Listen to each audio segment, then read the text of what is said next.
Thank you, Julie. Good evening, everyone. My name is Karim Atif, and I'm the chair of the IIRSM branch in Egypt. Welcome to the 10th IIRSM branch meeting in Egypt. Our guest speaker today is Heather Peach. Heather is a founder of Healthy Work Company, working now with businesses to support their well-being strategies and influencing skills for the HSE team. She has a previous role with Parkour Index as a director, where she ran their health and safety businesses, publishing magazines, running conferences, and information services. With postgraduate certificates in Applied Positive Psychology, Master of Science, and Relational Organization Gestalt, she was also recently certified in the implementation of the British Standard 45001 and was voted in the top 10 most influential people in health and safety in the UK for third year running in 2021. She has been featured on TV and in national press looking at mental health during lockdown. Our agenda for today's meeting will be, firstly, I will speak about our branch updates. After that, we will listen to Heather, who will be presenting on the influencing skills of the HSE professionals. Finally, there is a Q&A session, so if you have any comment regarding to the topic of the webinar, feel free to submit it in the question box, and we will answer all your questions before the end of the meeting. Regarding to our branch updates, this is just a reminder for all the IIRSM members and the members for the wide range of membership benefits that you can access if you are an IIRSM member, starting from the designatory letter, the policy and technical advice that you will be able to find, the weekly newsletters, webinars, and online events on various risk-related topics, competency framework that you can use it to benchmark your technical risk and business competencies and leadership behavior. The Sentinel magazines that provides you with insightful writing from expert contributors in addition to the latest risk management news. Also, our brilliant online mentoring platform that makes it easy to find a mentor who will guide you to achieve your professional targets and overcome your career challenges. And finally, you will be offered an exclusive discounts on the various IIRSM training courses. Finally, I would like to say that the IIRSM will offer the new Egyptian members a 20% discount for the first year of their membership by using the code that will be shared in the chat box. So please check our website to find more about the membership package of the IIRSM.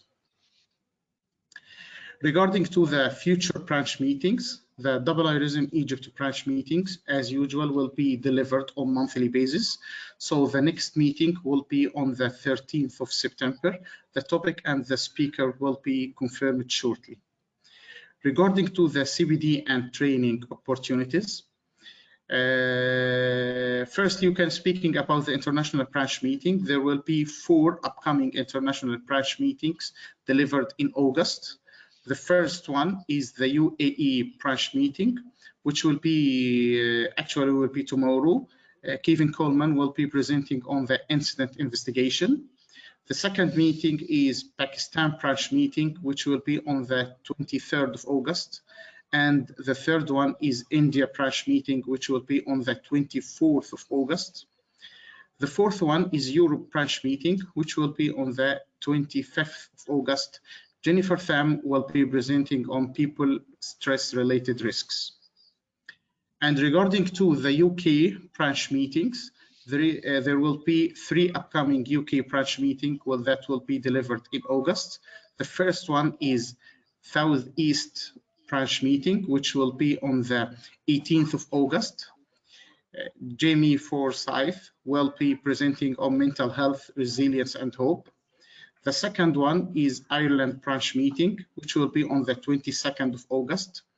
Gemma Quinn will be presenting on temporary works.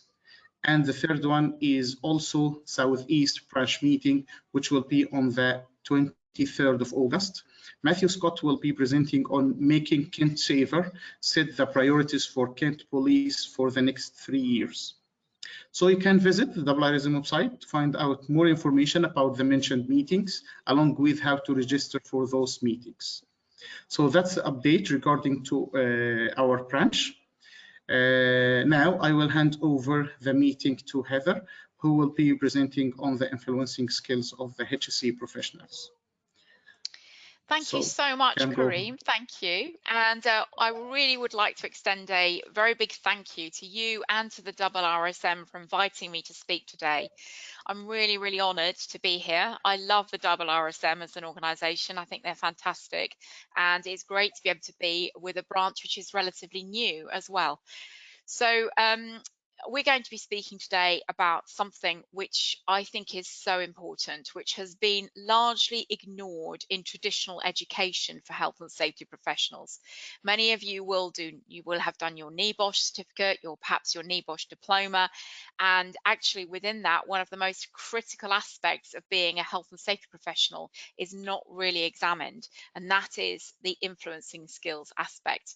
You can have all the facts in the world, you can have all the law at your fingertips, you can have all the technical knowledge, but if you can't influence your board to take action, if you can't influence your peers in other functions to actually take on board some of that information, if you can't influence the workforce to change their ingrained habits, then you are not going to succeed. So influencing skills are really critical. The good news is that what I'm going to pass on to you today are a few things which I think might be really helpful for you to consider. Normally, when I first started this business, I ran this as a full day course.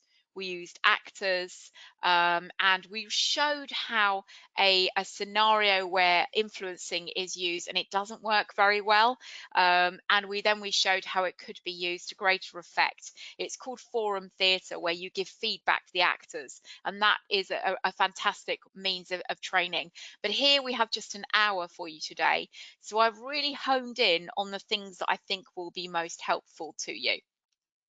So very briefly, as Kareem said, I've actually got a 35-year career in health and safety. I know I don't look old enough. I hope I don't look old enough, but I did start when I was in my early 20s. I was in charge of the first information service held on a CD-ROM called Silver Platter, which held all the health and safety executive information on full text, and it was the first ever. And so began a 35-year career.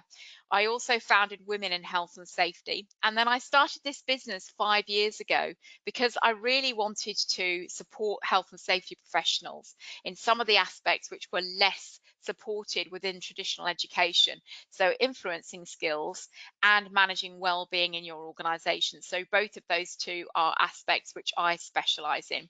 I've been fortunate enough to work with some large organisations, both in the UK and increasingly globally, now that we can deliver so much online. So I have seen the profession massively change over those 35 years. So when I first started, it was a relatively junior profession. And it tended to be people that knew the law very well and knew the technical side of what somebody needed to do. But they tended not to communicate that in a way which made them very popular. So often people would be thinking, oh no, here comes the health and safety guy. I don't want to talk to him. I need to run away. And now we're understanding increasingly that we need to learn from the workforce, how they do things. We need to ask curious questions. Why do you do it that way? In order to influence their behavior and in order to look at how we can design out some of those risks, we need to engage with the workforce. So it's really moving from compliance to one of engagement. And then there are wider societal changes which are taking place, which are, again, almost all careers, when you think about them, they were judged by how good you were technically at that subject. So managers were appointed on their technical skill set. I'm very good at operations, and therefore I've become an operations manager, for example. And yet we're increasingly finding that we need to use our emotional intelligence. We need to use our engagement skills. We need to use empathy in order to progress in an organization. So Daniel Goleman, who's a famous writer on emotional intelligence and empathy, says, the rules of work are changing. We're being judged by a new yardstick, not just by how smart we are or by our training and expertise, but also by how well we handle ourselves and each other.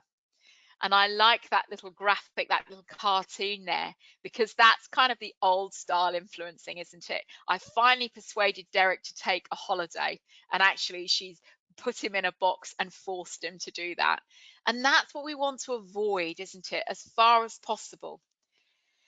So I am going to be engaging with you and asking you some questions. So please do. Now, we can't use the chat box, but we can use the question box. So if you feel able to answer any of the questions that I give to you, please do pop the answers in the question box so that I can see them in front of me.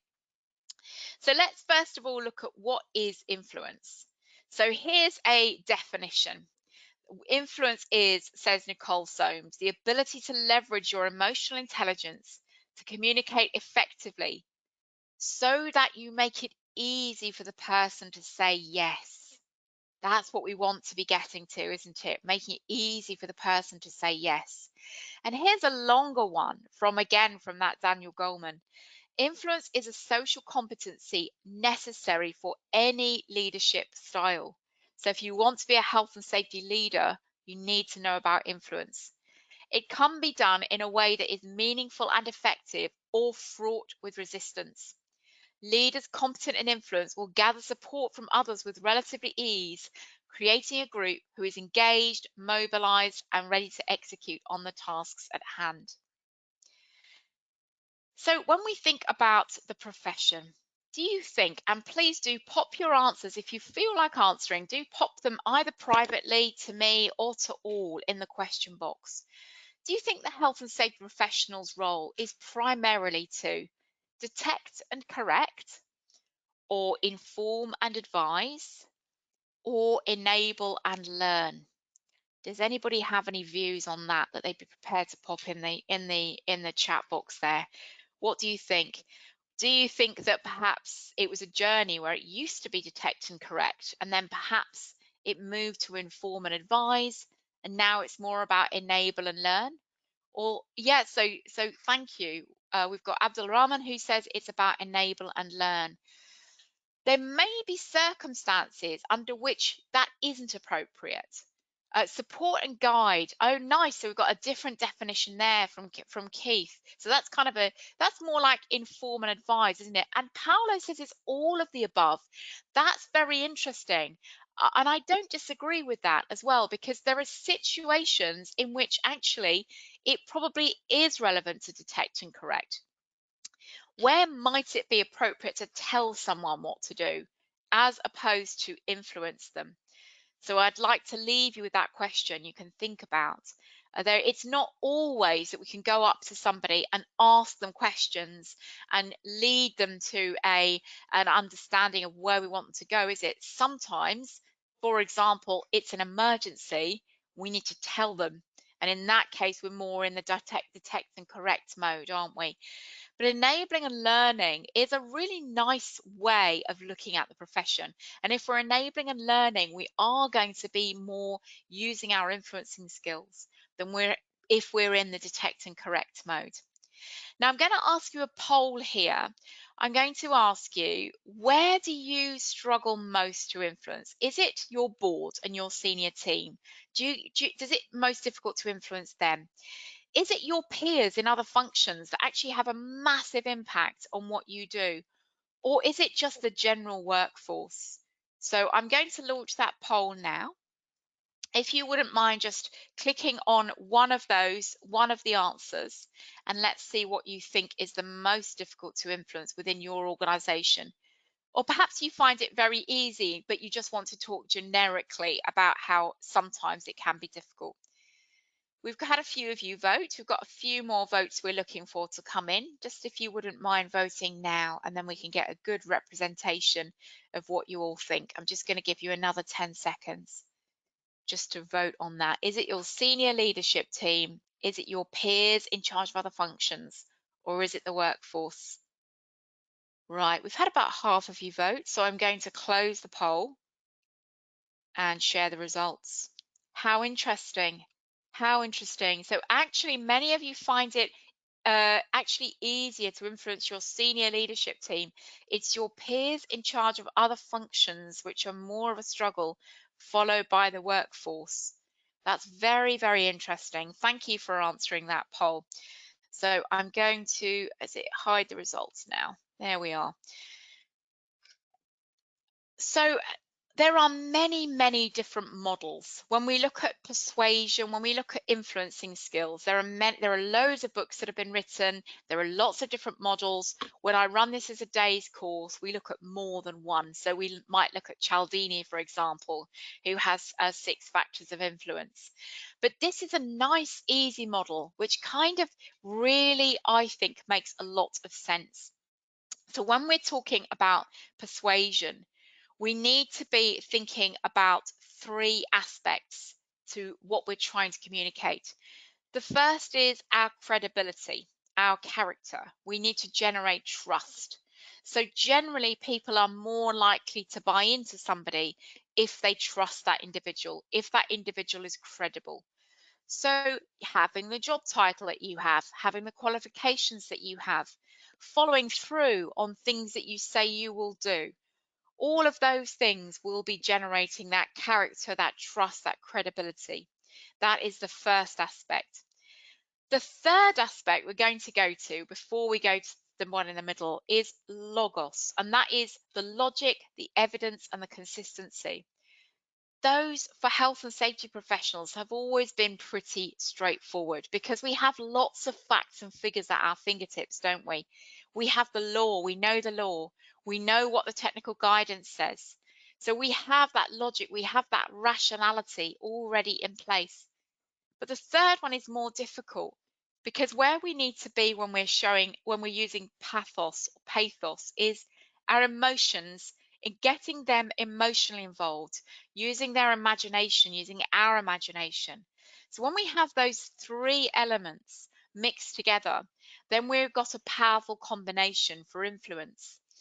And those we will need to use in different measures for different people, because different people have different influencing styles themselves, and they will respond more to an influencing style that actually speaks to them.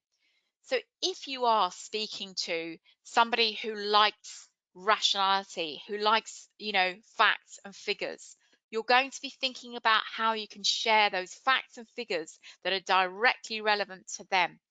When you're speaking to somebody who actually likes to be brought on board with their emotions, you might be using storytelling, you might be using your enthusiasm, you might be using something which is really going to engage and hook them into sharing your vision. And if you're talking to somebody who actually just trusts you because of your job title, you're going to have an easier job. But you're going to be using all 3 of those to a certain extent, but you're going to use them in a different measure according to the person who is in your audience. So knowing your audience is really important. So if it is your peers in charge of other functions, knowing how they like to be communicated with would be a really interesting thing to know. So is that head of that function somebody who actually likes you to be really short and sharp and to the point and just give them the main facts? Or are they somebody who actually wants to go on a journey with you and actually wants to share your vision and wants to understand the story? So it's knowing who your audience is, and then you can know where you need to use each one of these elements to get them on board. So ethos might be social proof. It might be, it's your credibility. Logos is with facts, with figures, with charts. Think about each of your stakeholders individually. You also need to think about what their motivation for change is. So when you're talking to, for example, your operations director or your construction site manager or somebody who is in charge of a function or your HR function, for example, it's thinking about what is in it for them. How am I going to get them to buy in? I'm going to speak to their motivator. So it might be a financial motivator. It might be a motivator which enables them to look better to their team, or it might be a motivator which gets them to, for example, win an industry award or something like that. So it's trying to think about where that person is coming from. Are they somebody who is really interested in progressing their career very fast? Can you use a health and safety project to support them in doing that? So getting to know those stakeholders, understanding their motivation for change and how they prefer to be communicated with is the first place for you to go when you're trying to influence.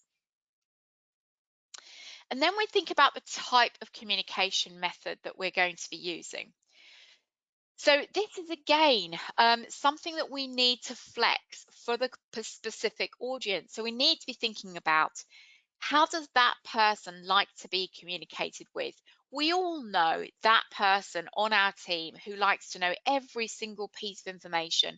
They like all the facts, all the figures, they like everything in front of them. So we might want to give them a long report or a PowerPoint presentation that has all the facts and figures in front of them. And then there are those people who actually prefer for us to be bold, be bright, and be gone. Many leaders are like that. They are short, sharp. They just want the main facts, the main figures. They want to understand the key thing that's in it for them, the key thing that's in it for the organization. So we might want to do something much shorter, more colorful for them. Some people prefer information being given to them pictorially. Some prefer verbal. Some prefer report. So you're going to have to think about the mechanics, how you're going to be producing this information. You might want to actually make sure that you befriend that individual. So we're going to talk more later about likability, which is a key factor for influence. You might be having several chats at the coffee machine with that person, or you might suggest you go and walk and talk about something, or you might offer to do a toolbox talk for that individual. So you're thinking about, again, what's the motivation for that individual? What's in it for them? How do they like to be communicated with? Is it mostly facts and figures? Is it emotion? Is it credibility? And then you're going to think about how you're going to present that information in a way that appeals to that stakeholder specifically. We're going to look at another model, which is quite similar to ethos, logos, and pathos, but it has a slightly different aspect to it. So this was building on that principle, and it was built by some behavioral psychologists called Chip and Dan Heath, and it comes from a book called Switch, if anybody's interested in reading further about it. What it says is that what we're trying to do when we influence people is we're thinking about the elephant and the rider. So we know, don't we, that really in a battle between the elephant and the rider, the elephant is going to win. And the elephant is, in this metaphor, it's our emotional mind, it's our habits, it's our gut instinct, it's what we actually just feel about something rather than necessarily thinking. The rider is our rational mind, and the path are the environmental factors. The path that we want to lead the elephant down as their rider is the environmental factors. So when we're thinking about that, we want to direct the rider. So just going back a sec, we're going to be looking at directing the rider. We're going to want to motivate the elephant, and we're going to want to shape the path. And those three things, when we do those all three together, that's when we actually can influence a situation or an individual. So let's start with the rider. So directing the rider. When we're directing the rider, we are speaking to the rational brain. That's back to those facts and figures, isn't it? And what we're looking at in there is we're scripting the critical moves. We're thinking in short-term behaviors. We're thinking this particular thing I think would be great to change. And it's easier when you know where you're going and why you're going there. So we're going to be looking at making those very specific moves for that individual to say, this is what should change specifically, this is where we're going, and this is why we're going there. So this speaks to the rational part of our mind. It's our directing of the rider, making it easy for the rider. Then we have motivating the elephant, and there are two aspects to the elephant. One is our habit system. we all know that when we learn how to do something, it just automatically then goes into our limbic system, our habit system. We then just know how to do it. So everything that we do, everything that we say on a daily basis is all comes from habit. So let's think about learning to drive a car. When we're learning to drive, we're thinking about every single aspect of where the clutch is, where the accelerator is, getting the bike right, thinking about the indicator, thinking about the steering wheel. And when we know how to do that thing, we forget how we drove from A to B, don't we? It just becomes so natural. It's just within our habit system. And everything that we do in life comes from our habit system.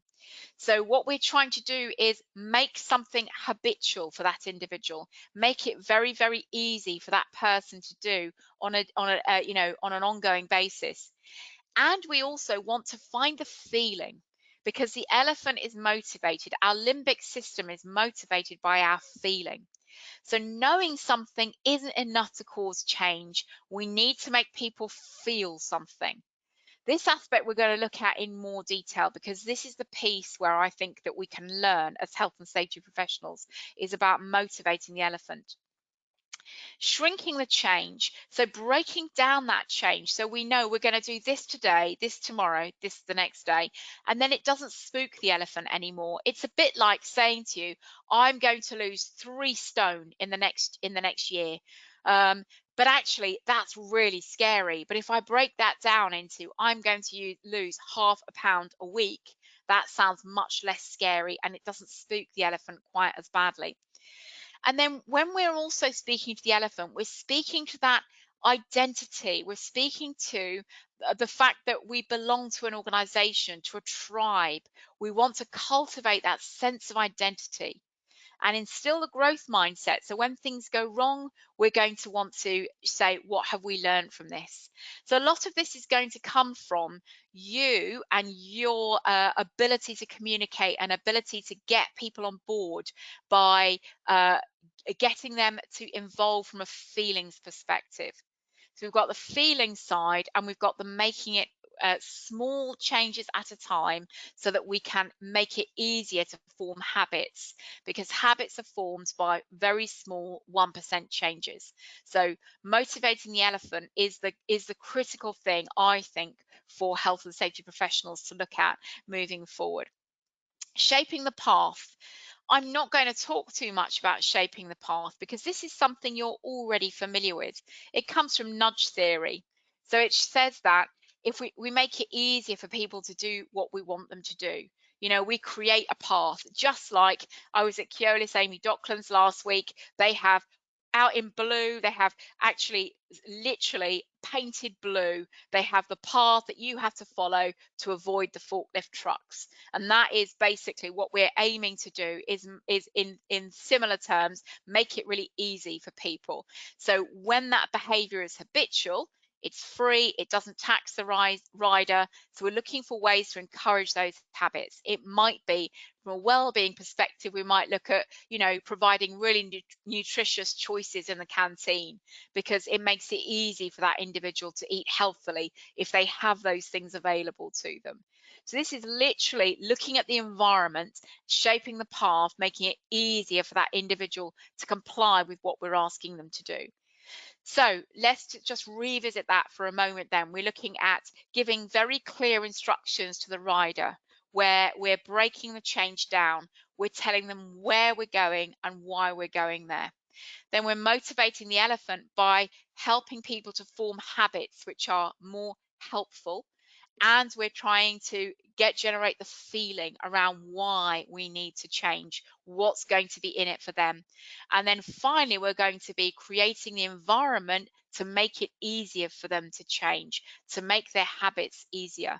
So we're going to put things in place which are going to make it's easier for people to do the things that we want them to do. And those are the 3 elements that we're looking at in this particular theory. So slightly different from logos, pathos, and ethos. Although you've got 2 that are similar in there. You've still got the rider, the rational part of the brain, and you've got the elephant, which is the pathos part. So 2 theories there that I'm sharing with you, and I think there's quite a lot of commonality in there as well. What we're going to do though is we're going to focus in for the next few minutes on creating the feeling, because that I'm not going to talk to you about nudge theory, because that's a completely different webinar, and I'm sure there are people much better qualified than me to speak on that. So the environmental factors, that's already sort of something that you'd look at in a different session. Then you've also got the rational side. You've got the creating plans, which are sort of bite-sized chunks of information, and which show people exactly where they're going, why they're going. Again, I'm pretty sure you're very good at that already. That's something that sits in the traditional education for health and safety professionals. It's something that in the main, most health and safety professionals that I've ever met are very good at. So we're not going to focus on that. What we're going to focus on is creating the feeling. And we're going to look at how, as a health and safety professional, some tools for creating the feeling. How do we do that? So let's have a look at this. So we're going to look at 4 aspects of creating the feeling. The first one of those is using your emotional intelligence. Now, emotional intelligence is a massive subject, and we are going to just look at a few points that will show you, do you think you have good emotional intelligence, or are there areas that you think you could work on? We're going to look at curiosity. Why is curiosity so important when it comes to influencing skills? We're going to look at that. We're going to look at likability. People are much more likely to do things for you if they like you. And there are things that we can do as health and safety professionals so that people don't run away when they see us. They see us approaching with our high vis on and they think, I'm going to hide. We don't want that, do we? We want them to like us. We want them to want to do things for us. And then the final thing we're going to look at, which is a critical skill for health and safety professionals, is storytelling. How do you tell a really good story? Because storytelling is the way to get people to buy into you. I like this quote from Jim Carrey. He's a great storyteller, Jim Carrey, and there is a video you can watch which he talks about storytelling in. But he says the effect you have on others is the most valuable currency that you have. And that's a really interesting idea, that, isn't it? So we're going to look at each of those in turn. Let's first of all look at emotional intelligence. So what is emotional intelligence, or EQ? It's also known as, isn't it? Emotional quotient. Your EQ, or EI, is the level of your ability to understand other people, what motivates them, and how to work cooperatively with them. Now, we've already seen throughout the early part of this presentation that understanding your audience is critical. You can't motivate anybody if you don't understand what motivates them. So getting to grips with what's important to them, what motivates them, how they like to be communicated with. Once you can understand those things, you can actually motivate them much more easily. And once you become good at this, you'll find that it will become intuitive. And you'll understand that so well when you see somebody that you won't then have to go to the sort of investigative way that you're going to have to go to start with to look at this. So emotional intelligence is made up of 4 things. We've missed out the 3 there, haven't we? 4 things. We've got self-awareness. Self-awareness is so important for not only for influence, but also for our emotional health, our mental health, understanding who we are, understanding what makes us happy, how we tick, why we feel a certain way, why we think a certain way, what's going on with us right now. That will enable us, the more we know ourselves, the easier it is to be able to understand somebody else when they're sitting in front of us. Emotion regulation. This is where an emotion comes up and we have the ability to be able to regulate that, not necessarily to not feel it, because we should feel our emotions, but not to let it out in a way which is self-destructive or destructive to other people. We can let it out in other ways, but we might need to hold on to that and look at it later, for example. Empathy. We're going to look at empathy in a little bit more detail, and social skills. All of these are what emotional intelligence is made up of.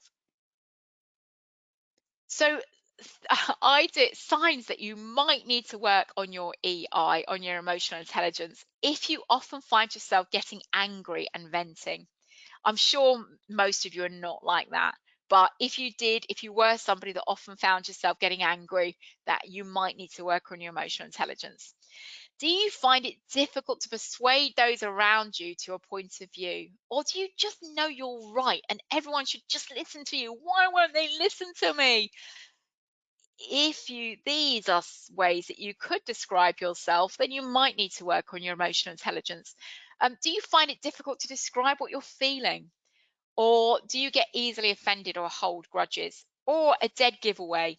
People perhaps often disappear to the loo an event when you're talking to them. So often people that don't have enough emotional intelligence will also talk all the time, too much. Their stories will be very, very long-winded. And one of the things that we're going to want to do is to make those short, sharp, vivid stories so that we're not actually, we're kind of getting people on side while we're talking to them. So emotionally intelligent people are genuinely interested in other people. They aren't just asking the question in order to get somewhere. So we need to be genuinely interested in what that person is all about. Really good at active listening. And we're going to look at a bit more detail on listening because it's critical to this area as well. They're aware of their strengths and their weaknesses. Nobody in this world is perfect. We've all got our imperfections. We've all got our shadow. And being aware of what that looks like, and not necessarily saying, well, this is me, it's too bad, but just being aware of it, integrating it in who we are, knowing that about ourselves is important. They're able to let go of the past and not worry too much about the future. They're comfortable in talking to friends and also to strangers. And that, as a health and safety professional, has to be pretty critical, doesn't it? Because you're not going to know everybody that you're speaking to. So comfortable in talking to friends and strangers. They can show integrity and authenticity and are able to tell a good story and engage people. You can see that in the elements that I've talked about, there is a lot of crossover, isn't there? What keeps coming out is this self-awareness piece, this piece about being really good at active listening, this piece about being comfortable talking to people, and then the ability to be able to tell a good story and engage with people.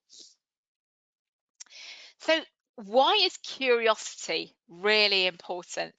So I'm sure that you will have all heard about the curious why questions that we're going to ask somebody. So, why, when somebody's not wearing their PPE, we might go up to them and say, oh, why? That's really interesting. Why? And then they say, well, because of this. Well, okay, why is that? And then they say because of that. Okay, why is that then? So we're going to be genuinely curious in why somebody acts the way that they do. The reason for that is that we talked earlier about the limbic system, our habitual ways of thinking, and human beings actually trust their gut. They trust their habitual ways of thinking. In some ways, that's good.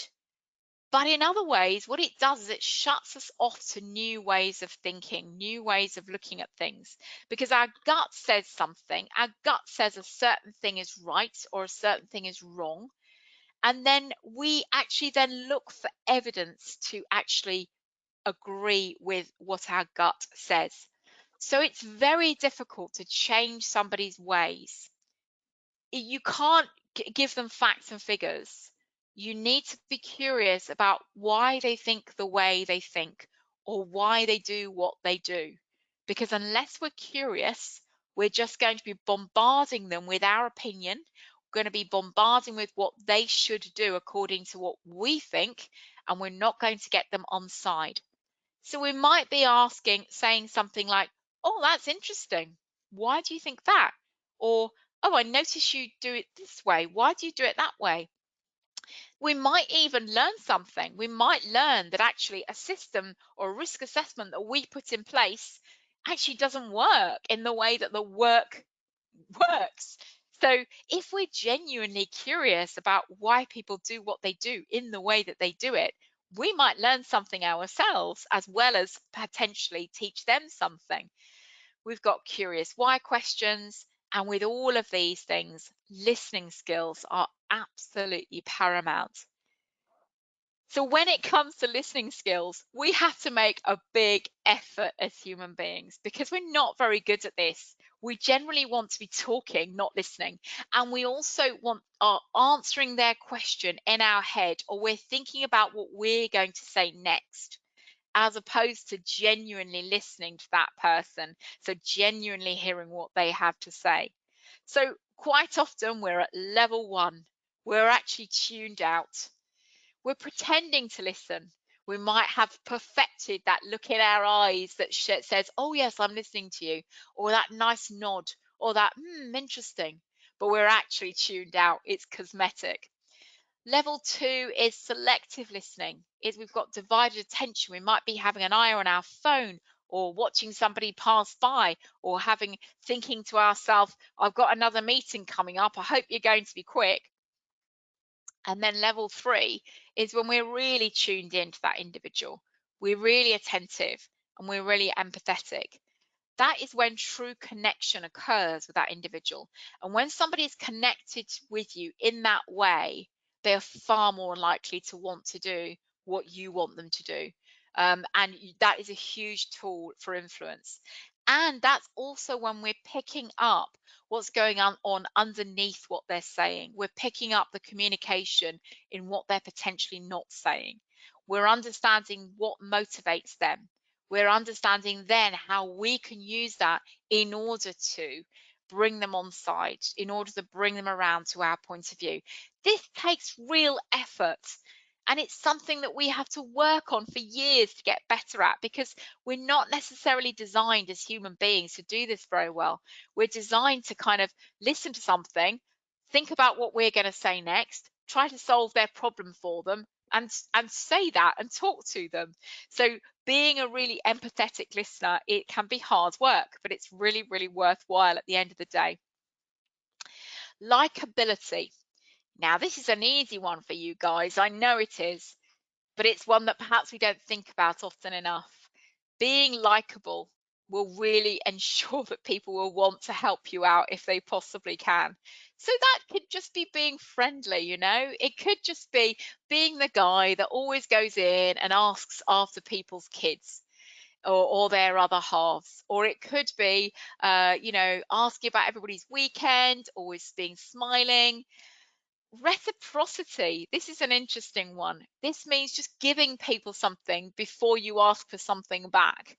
You might be taking a cup of coffee for them to the meeting, or bringing them a bottle of water, or it might be bringing them something proactive about their safety performance, which maybe they didn't know, or giving them something which they would value. So reciprocity is giving before you receive.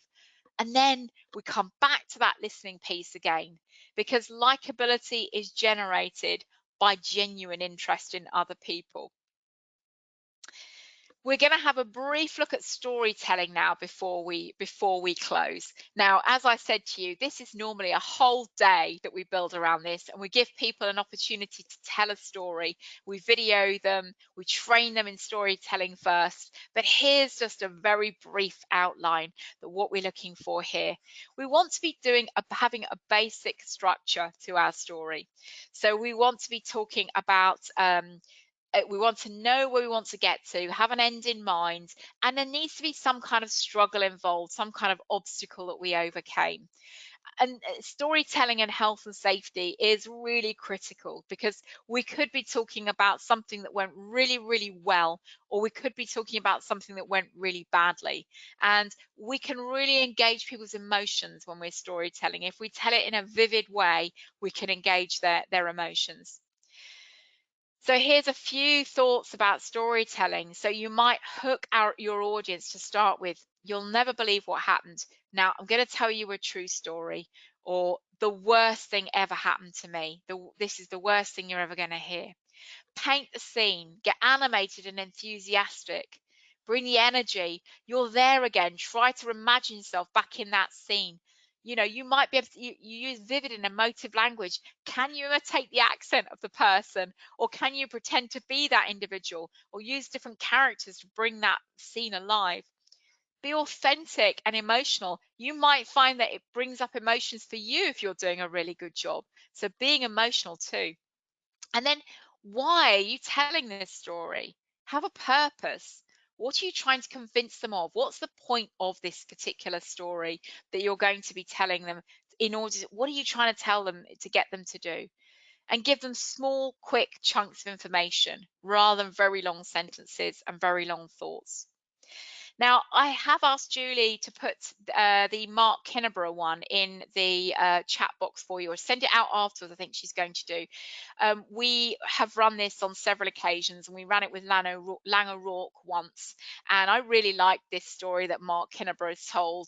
It was about his first day as a health and safety professional and how he got taken off the job the very first day that he was in there, and he was so excited at the beginning and then absolutely devastated at the end.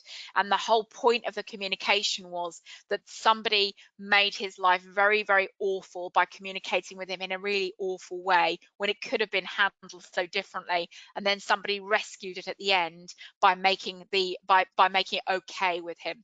So it's a really good, they have 3 minutes in which to tell their story, because making these short and sharp is important too. So this will be coming out to you, I believe, in the post communication that Julia is going to send out to you from IIRSM. So I'm going to finish there. I'm obviously here if you have any questions to ask, but this is what, if you have a really important meeting coming up, or if you have a really important influencer person that you need to influence, here's some of the things that you can think about when it comes to planning for that. So the first thing is, what is their motivation? What are you trying to convince them of? What is it you want to do? And then what's their motivation for change? And then what's your style of communication? What's their style of communication? And is there a match there between those two styles? So, for example, I know that I am very poor on facts and figures. I'm much better when it comes to emoting and being enthusiastic, being passionate. So I have to think before I go and see somebody who wants facts, figures, bibliographic references. You know, I need to make sure that I have all of that at my fingertips, because if I'm just going to do my usual thing, but it's a great idea because they won't buy into me, because they're going to want the facts, the figures, the references, the theories, and all of those things. I will train very differently according to the workforce that I'm training. We train a lot of scientists. They want to know every single theory, where it came from, who thought it. They want bibliographic references. If I'm training the scientists, I do that. If I'm training people on a shop floor in a factory, I will be much more emotive about it, and I won't give them all the theories, all the names, and all the references unless they ask for them. So it's thinking about your style and their style, and then the context that you're meeting in. You know, what is it? Is it a meeting? Is it a, you know, chat by the coffee machine? What is it? So thinking about those, so in your cases then, thinking about those peers that you're trying to influence, what outcome are you trying to generate? What's their motivation? What's your style? What's their style? And what's the context? So I hope that gave you a few thoughts and ideas. My contact details here below. If anybody wants to contact me, that's healthy-working.com, by the way, not healthy.working. If anybody wants to contact me, I'm very happy to hear from anybody. And yeah, that's our website address as well, if you're interested in hearing any further. But meantime, if anybody has any questions, I'm happy to answer them. We don't have any questions yet, Heather, but thank you for a fascinating presentation. I was trying to fit myself into which box it was. Kareem, do you have any questions for Heather? Nothing for me, yeah, but there is very, very good presentation, yes. Thank you. Thanks, Kareem. Just waiting to see if we have any questions come in. Just to remind everybody that you will get an email after the webinar. It comes out tomorrow, which will include the link to the video. I've also put the video in the chat box as well. And, oh, have you? Lovely. I can't see that. Is it in the question and answer box? No, it's in the chat box, which is at the bottom. In the chat box. Okay, couldn't see that. Okay. And if anybody didn't catch Heather's contact details, if you just email branches@IIRSM.org, we can arrange to send those details across to you. Okay, we've got a question come in from Keith. Thank you, Keith. Oh, thank you, Keith. It's going to be difficult though, isn't it? I'm not sure. Let me read it first. So I'll read the compliments first. Thank you very much, Heather. Very insightful, eager to learn more. So Keith's question, when you're putting a program into a company, do you start at the top or at the bottom? That's an interesting one. I think that's a fascinating one. I really do, because all of the logic says that you should start at the top. But from a well-being perspective, what I've noticed is a lot of organizations are starting at the bottom. And actually it is working. It's just taking a while. So I would have said that in theory, Keith, you start at the top. You have to get to the top at some point, otherwise you might as well forget it. You know from health and safety and also from the work that we do in wellbeing, if you don't get the board or the senior leadership and team involved, they are role modeling all the time, aren't they? And if they're not role modeling the behaviors that support whatever it is that you're trying to achieve, then you're not going to get very far. But I think any behavior change program can actually be led either from the top or the bottom, but you have to get the top involved at some point. Thank you, Keith, for asking a question. Lovely to see you here. So there's no more questions. Oh, we've just got another question. This one's from Tony. Great presentation, Heather. As you have pointed out, it can be difficult to gain the acceptance of individuals when it comes to change. This is also with management when it comes to working with a company. Do you agree that gaining the acceptance of those doing the job is imperative to moving management in that direction? Sorry, that was very poorly read by me, that question. No, I got it. Yeah, I think that's a really, really great point, actually. It certainly is, isn't it? And I think it's really difficult because managers can be real blockers, can't they, on occasion? And I certainly have worked for organizations in the past where the senior management wanted something. They wanted things done a certain way. The workforce wanted them done that way as well. And then the managers in the middle were not bought in, and they were massive blockers. So I think you have to work with the management for sure. If you don't work with the management, again, I think you end up with a very frustrated workforce. But definitely getting the acceptance of those doing the job itself is really important. If you're thinking from a health and safety perspective, otherwise they'll just do it the way they're going to do it anyway and wait till you're out of the room, won't they? So them understanding or working with you on the best way of doing things is ideal, isn't it? That's a great answer, thank you. And then the last question at the moment from Keith, do you have any reading material or can you suggest any reading material? Yes, I really like Switch, which is by Chip and Dan Heath, Keith. I also like anything that Daniel Goleman has written has been really, really useful. And then actually the ethos, logos and pathos theory, I think goes back to Aristotle. So I'm a big fan of the Greeks. A lot of what I do, even in the mental health perspective, goes back to the Stoics. So yes, you can find something from him.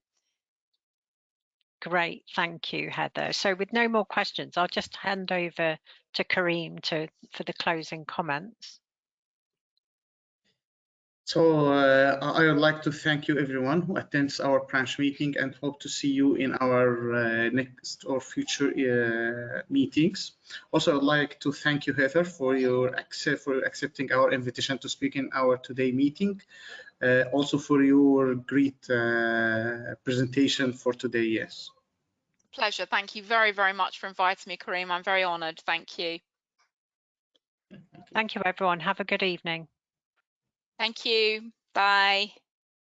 Bye.